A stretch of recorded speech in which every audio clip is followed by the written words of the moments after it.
G'day, Ben from Duck Playing Chicken here with the third and hopefully final video in this build series of the Metal Slug X vehicle kits 4, 5 and 6.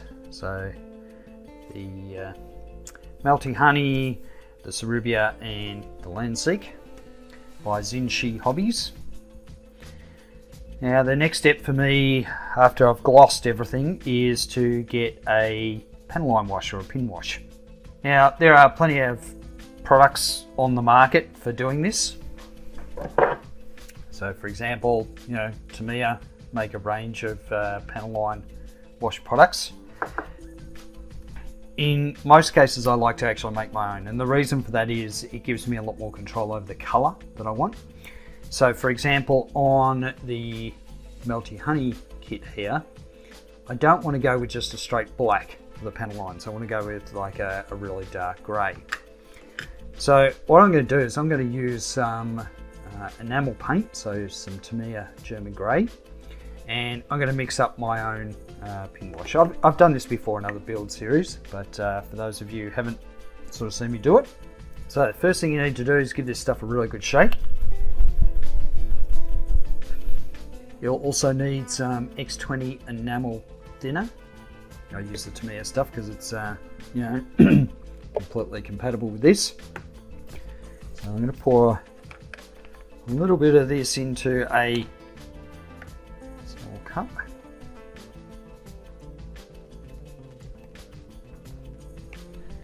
Now I'm going to probably use this panel wash for both the Melty Honey and also the Landseek. So I want to make a little bit of it so that I've got plenty to use. Alright, next step is adding a bit of the enamel paint. Now you don't need a lot. There's a sort of fine balance between sort of having not enough paint where it'll start to sort of, the paint pigment will start to separate out, and then you don't want it too thick, so you don't want too much paint in there. Just give that a good stir. Pour a little bit in rather than mix it.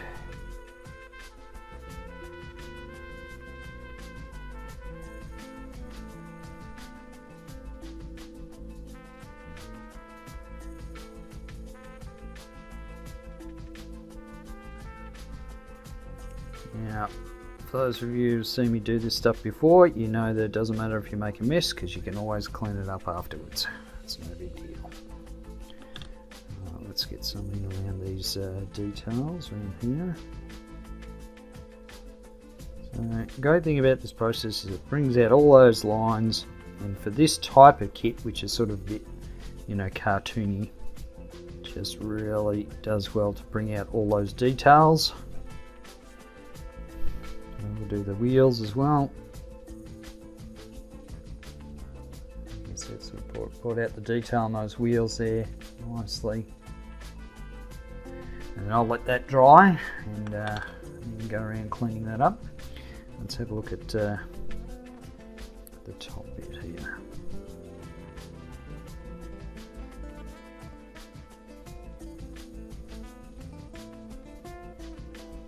Now I know some people like to sort of cover their kit and then wipe it back. I find that too much work. I'm too lazy for that, so I try to get it in the areas where I need it, and try to limit the amount of cleanup that I'm going to have to do.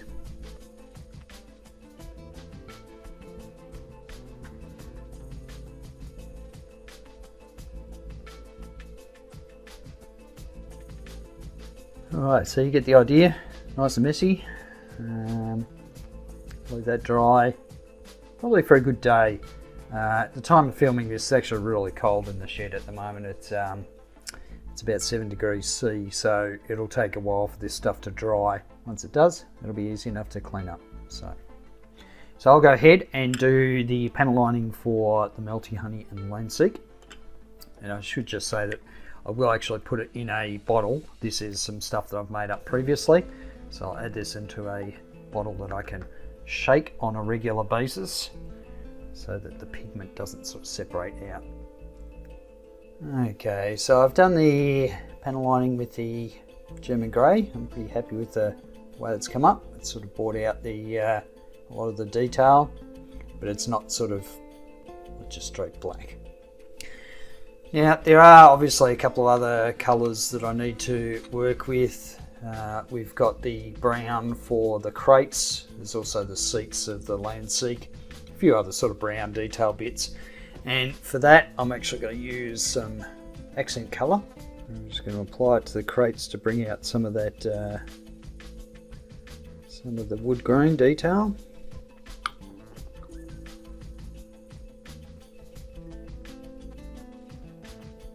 Now there are a lot of green details, like the, you know, the hood on Landseek, the figures, clothing, Sarubia. So there's a lot of sort of green areas, and so what I'm going to do is I'm going to make up another custom sort of wash. I think I'll end up going with black green, so you can see it's sort of a bit darker than the green of the other stuff. So I'm going to mix this up exactly the same way as I did for the German grey, so just, you know, dilute it down substantially with some enamel thinner.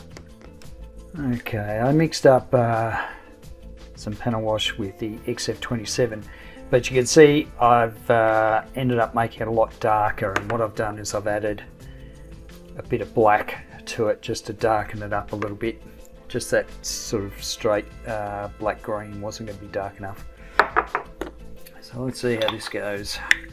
Okay, so let's load up the brush.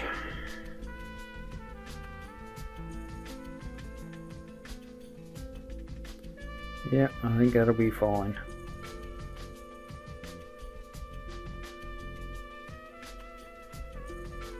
Now for the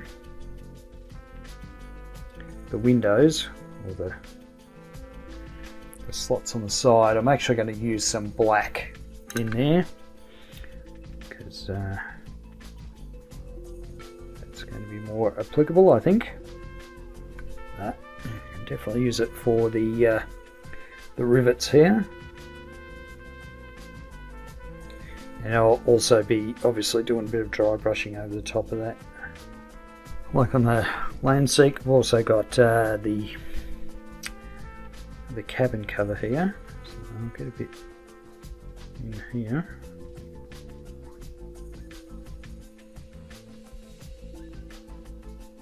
So you just bring out some of those shadows, and of course some of this I'll be taking back off. We have these rolls here. Now I'm going to do the same thing for the figures, so I'm going to use the same sort of green wash that I've got. See if we can bring out some more of this detail in here. Okay. And once that's cleaned up, it just means that there'll be a little bit of extra sort of shadow contrast in there. So I'll go ahead and work on the rest of the green and brown parts of the kits. Okay, the final bit of panel lining I'm going to do is on the flesh tones, and so for that I'm going to use Tamiya's accent colour Deep Brown. And so this will just be around the eyes and the mouth.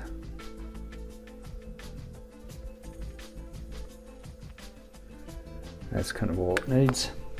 And of course I'll clean that up once it's all dry, and that'll be pretty much all the panel lining done. So once that's all dried, I'll come back and show you how I go about cleaning it up.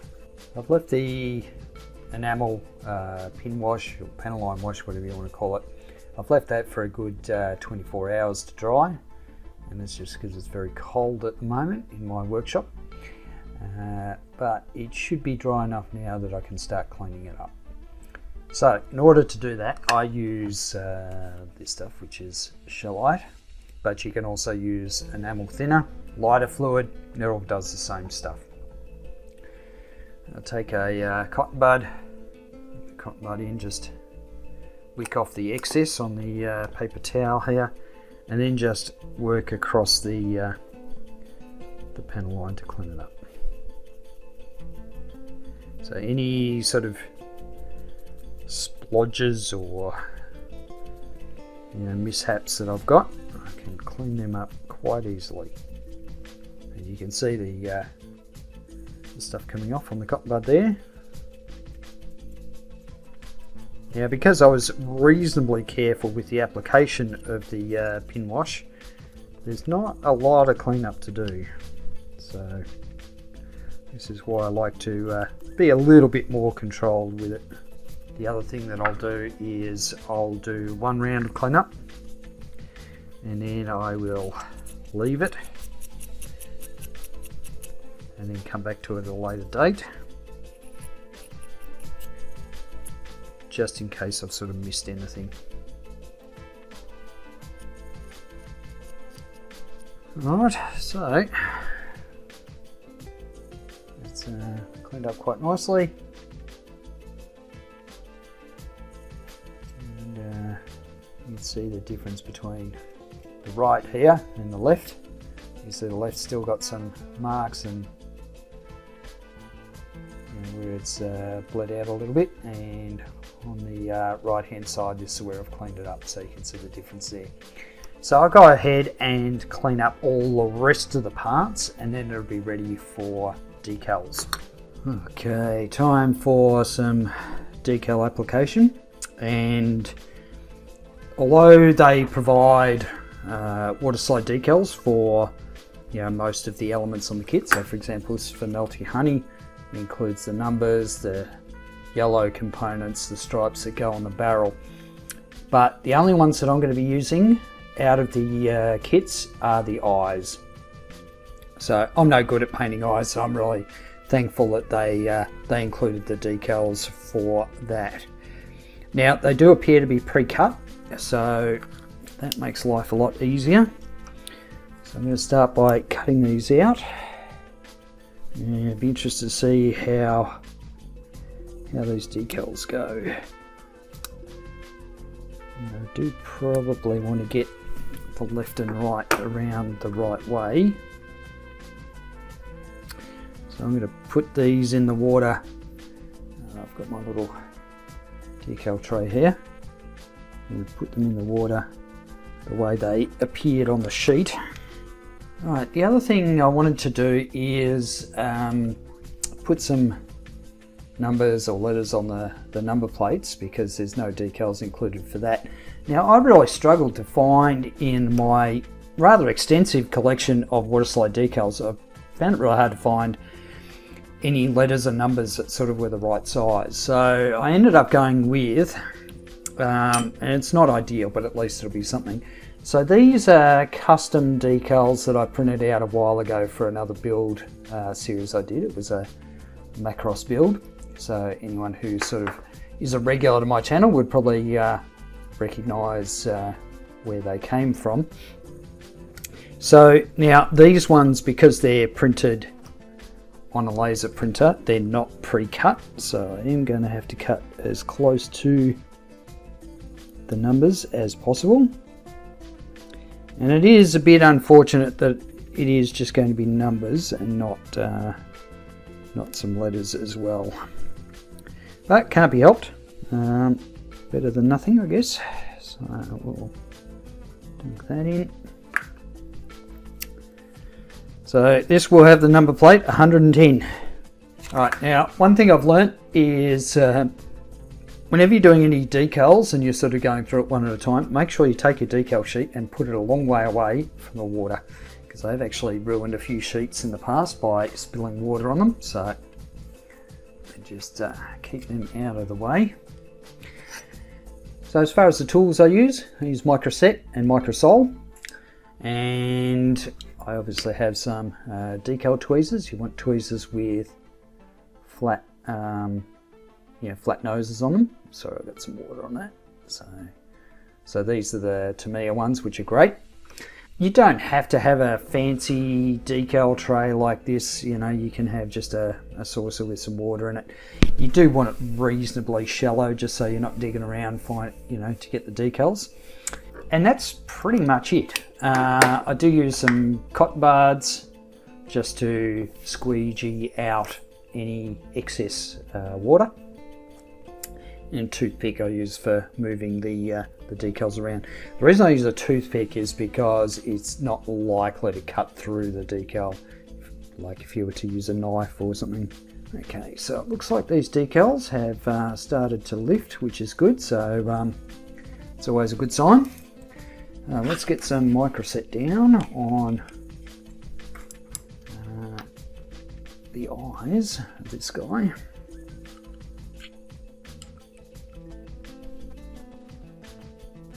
Right eye on my left.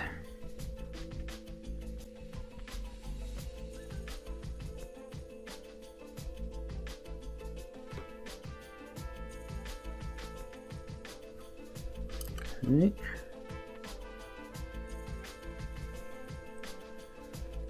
Now if I take a cotton bud, just push down.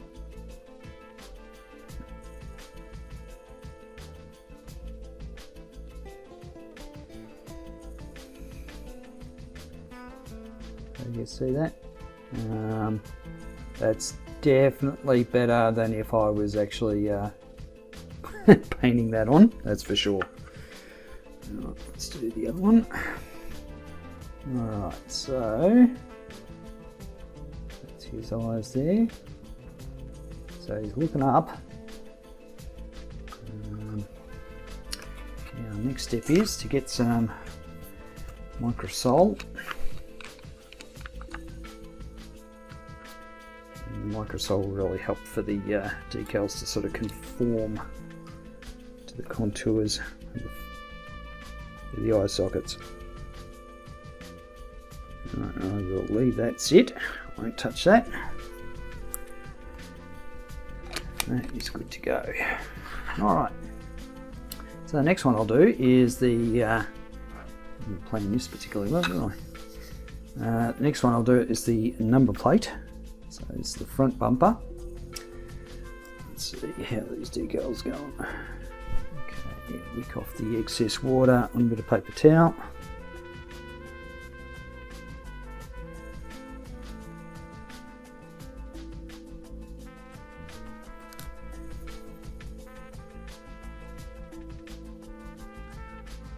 I think that's reasonably centered. Well, I think that'll do. Yeah, not ideal. It would have been nice to have some letters in there, but anyway, that's alright. At least there's something there. Alright, so I'll go ahead and do the rest of the decals, which is literally just the eyes for the other characters. Everything's got a matte coat over it now, and time for a little bit of dry brushing. I don't want to sort of overdo it, but just a little bit. Now, I'm sure most of you know how to do dry brushing. This is more about the colors that I'm using. So for the characters' uniforms, I'm using Mecha Color Deep Green. And so I've got a sort of a brush, a flathead brush like this. I'm going to use for dry brushing. I get a little bit of paint on the brush there. And then of course on paper towel, you get rid of most of it. And you gently brush over, and all this does is just sort of pick out the highest points on the model. You know, I'm not using a lot of pressure, just letting the brush do the work. It looks like that. That just brings out those highlights. Alright, now moving on to some of the other colours I'm going to use for dry brushing. All the tracks and one of the vehicles has tyres on it. So for this I'm going to use medium grey, again another Mecha colour. Just highlights the segmentation of the tracks. Okay, there we go. Now if we compare that to one I haven't done yet, Doesn't look much on camera, but when you compare them side by side, you can see there is a difference between the two. So the one on the left is just black, and the one on the right I've done the dry brushing on. So that's what I'll do for the tyres and for the tracks. Now for the two vehicles that are grey, I'm going to use light grey, and then you can get in the lightly brushing over the top, and it just helps bring out that detail a bit more. I'm just sort of doing a bit of a subtle dry brush. You can, if you really want to sort of go to town on it, what I recommend you do is build it up. Don't try to do it all at once. Do a little bit of dry brushing, go back, put a little bit more paint on the paintbrush, wipe it all off again, and then keep building it up that way.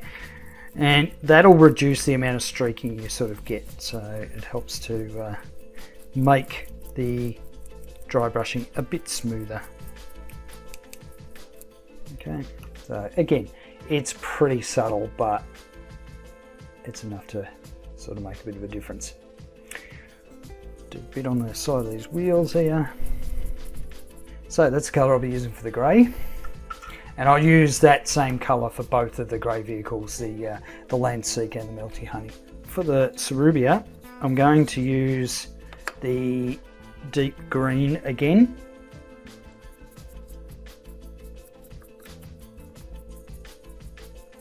Gently brushing over the top. And it's just picking out those high points. Now this one may be a little bit harder to see, but hopefully you can see the difference between the rivets down the bottom and the rivets on the top. So the rivets have been dry brushed, and of course these ones haven't. So it just picks out a little bit more detail. Alright, I'm going to go ahead and get everything sort of all dry brushed and ready to go. And we're getting near the end here. I think I might do maybe a little bit of some work with some oils as well. So I'll get all the dry brushing done first, and then move on to the next step. Okay, a couple of final sort of bits of brush painting I've got to do is the external mirrors on Landseek.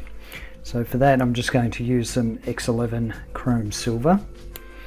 And of course it's not going to be perfectly reflective, but at least it'll give the idea of something happening in the mirrors. Okay,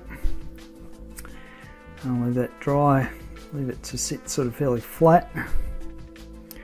Hopefully it sort of levels out a little bit. Next thing I've got to do is put some green on this little control panel that goes into the Melty Honey, and for that I'm going to use the Ammo by MIG Periscope Green, Crystal Periscope Green.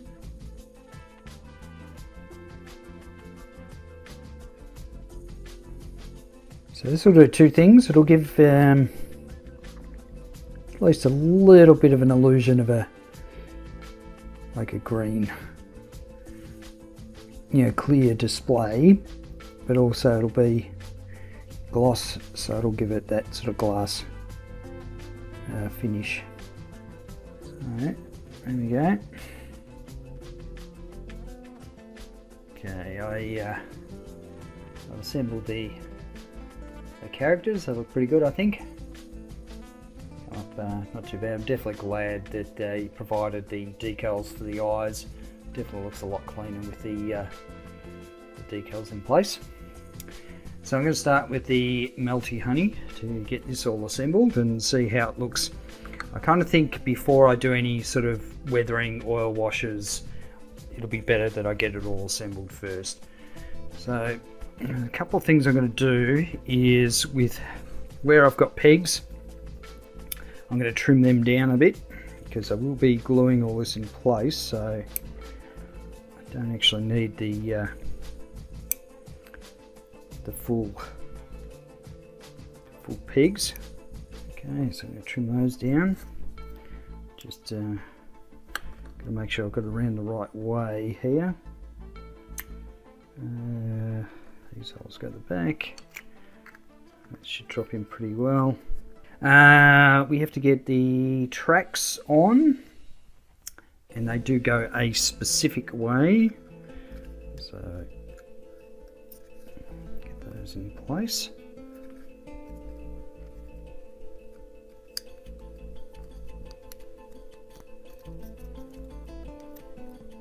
The crate at the back here, and this holds the shells, which I will need to glue in place because they're no longer sort of all just one piece.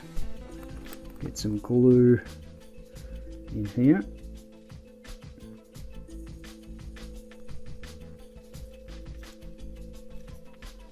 Get the crate in place, and then we'll try and get all these shells in there.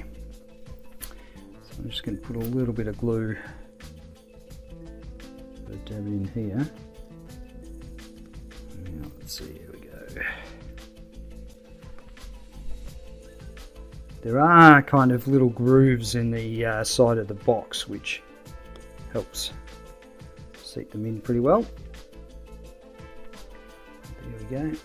Okay, next we work on top portion. So we have the control panel, which came up reasonably well, I think. At least there's like a little bit of interest there. I need to make sure I get that around the right way. Glue on that. Doesn't need much. Get that into place. We have the two exhaust pieces. Just trying to work out whether I need some glue in there, but I think I will. So I might get just a dab of glue in there. As I know in the first video when I was doing a little bit of assembly, some of these parts were a little bit loose. So it is sort of worth gluing them in place, I think. Right, now we've got the breech goes in place. That is very tight now that it's got paint on it. Oh, I'm very worried about that. It feels like it might break if I force it too much. Yeah, there we go. Yeah, since everything's got paint on it, all the pegs are a little bit tighter. Okay, then we have cannon. Okay, now this will go on here.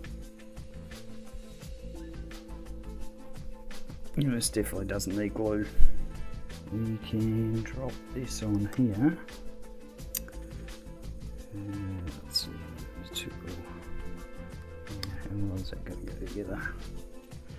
I'm going to have to trim these pegs.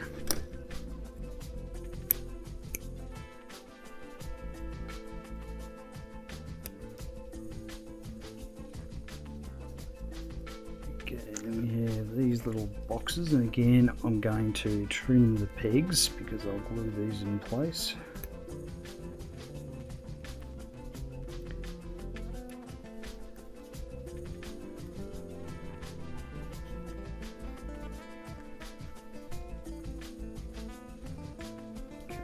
Set it in place.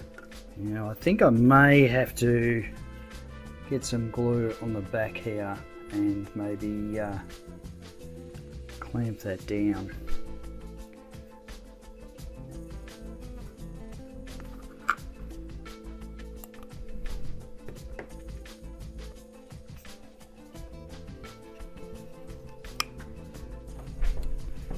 Alright, so I'm going to clamp that in place, let that dry before I put the front end on, but it's literally just this piece left to go. So once that's sort of settled in place, I will glue the front on. Okay, onto the Sarubia, and again I've sort of done the figure off camera. He's come up really well. He does stand on his own He's a little bit front heavy, but he's not too bad. So the only one that I've really had a problem with is the character holding the bazooka, who's very front heavy.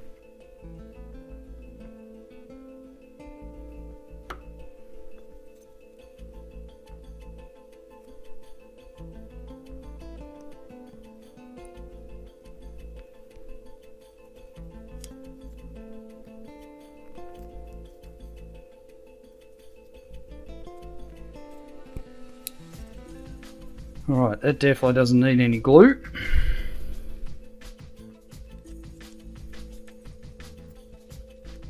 Okay, so we've got the arrow facing that way, the arrow facing that way. Alright, now for this bit, we've already got the top in place. We have the exhaust, which should slip in here. Hoping they still fit. First, let's get these pieces in place.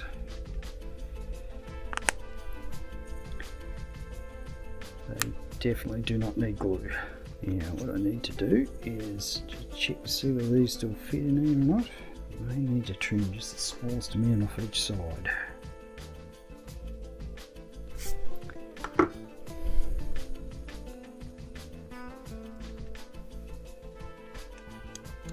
That's better.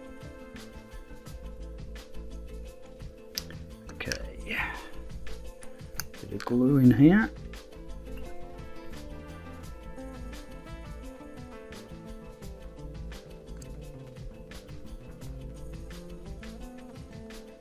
Okay, here's a little bit loose, but I think once that glue sets up, it should be fine. We have these little yellow pieces that sort of go on. Do we do that first or last? No, we do that first. Oops, wrong way.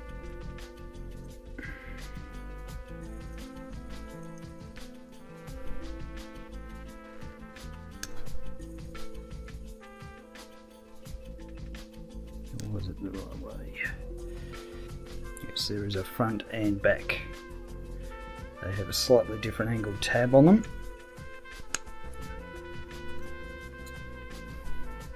Get this in place. Turn these pegs down. Now the reason that this method works is because basically it reduces the amount of friction between the peg and the hole, because you've got less surface area. And what that does is, in effect, it makes it easier to get the peg, you know, to bed right down in the hole.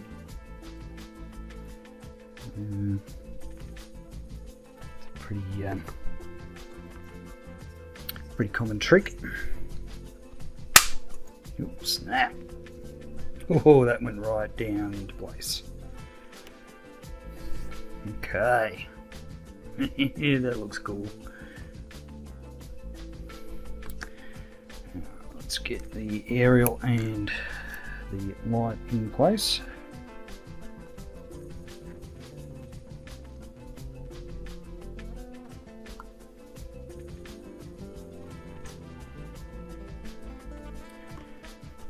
So set that aside to dry. Okay, onto the land seek.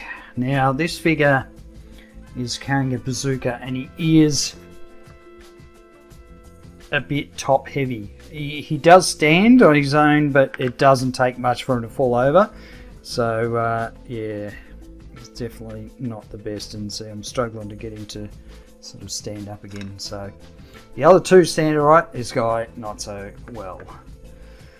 Alright, so let's see what we got here. Alright, so we've got these tracks going in. And the wheels at the top.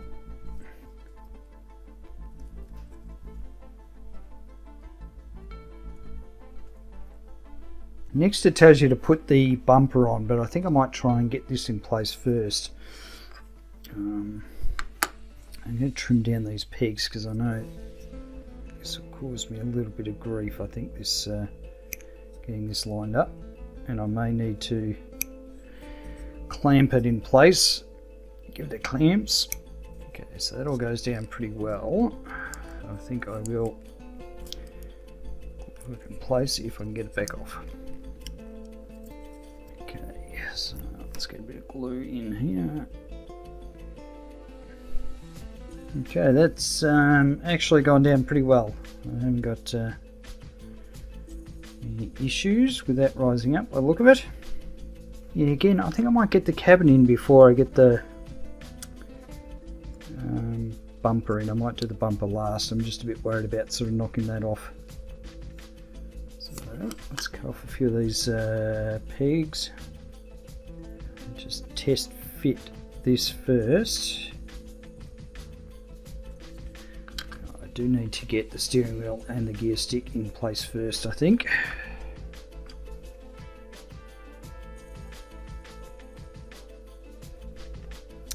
Get glue everywhere.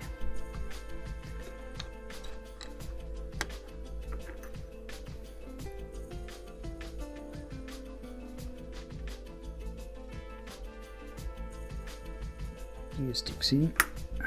Let's get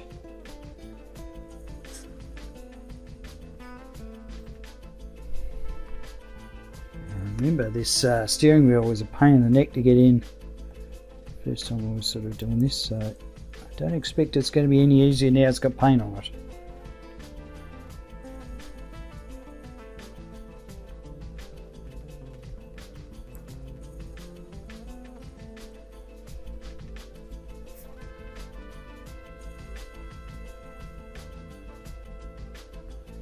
Okay, try and get this cabin on.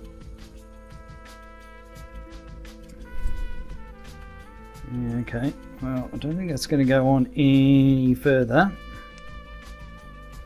It's as good as it gets, but yeah, you see how the silver paint mirrors came up. It's not really great, but it'll do, donkey.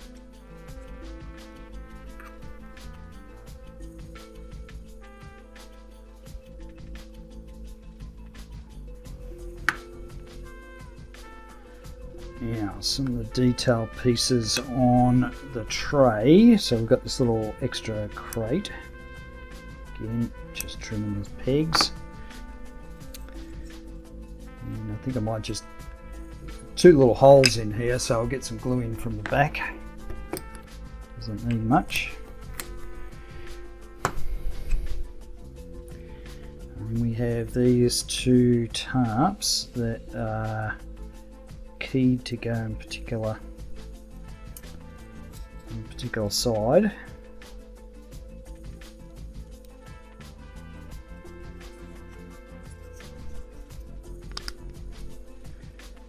And that is really tight in there, so I don't think I'm going to be able to get it off again to put glue on it, so won't bother. Okay, and this one.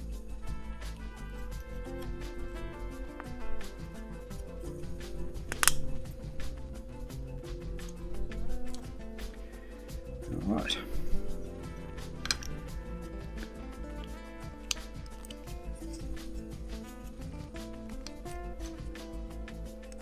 Okay, it sits nicely in. Let's put the bumper on.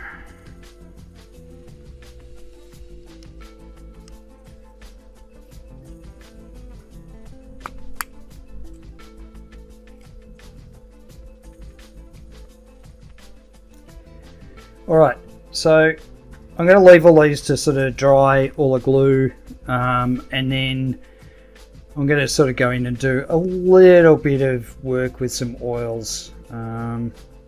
Looking at the kit, I don't know if it really needs that much, to be perfectly honest.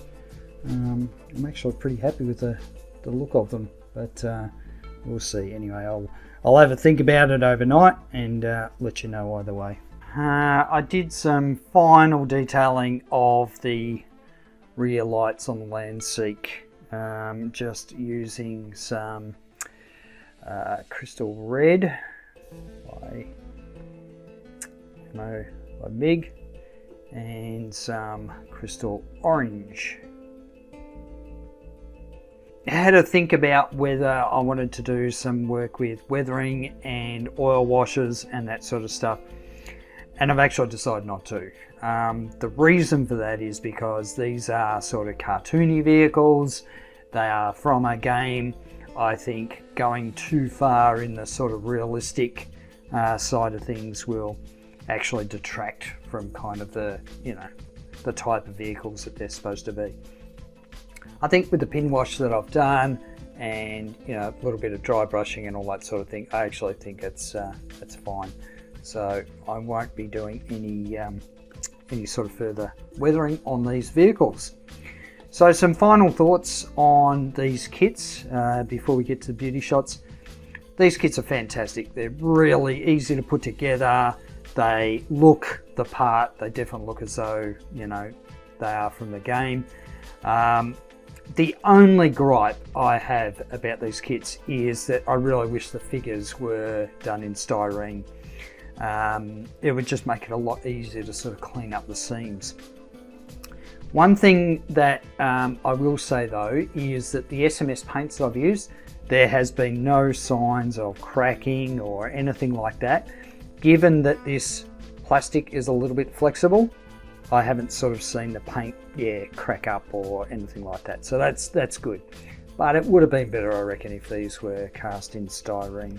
You know, the fact that they include both stickers and water slide decals is great. I love it when kits sort of, you know, companies who make kits, they account for maybe it might be kids making it or it might be adults making it. That's great. The kits themselves, there's very few seams to sort of deal with. They've done really well in sort of hiding all the seams. So now I've built these 3 vehicles, I'm actually really looking forward to building the other 4. But I will leave it for now. I won't. I'll do that at a later date. But yeah, these vehicles are a lot of fun to put together. So on to the beauty shots, and until the next build series, I'll catch you later.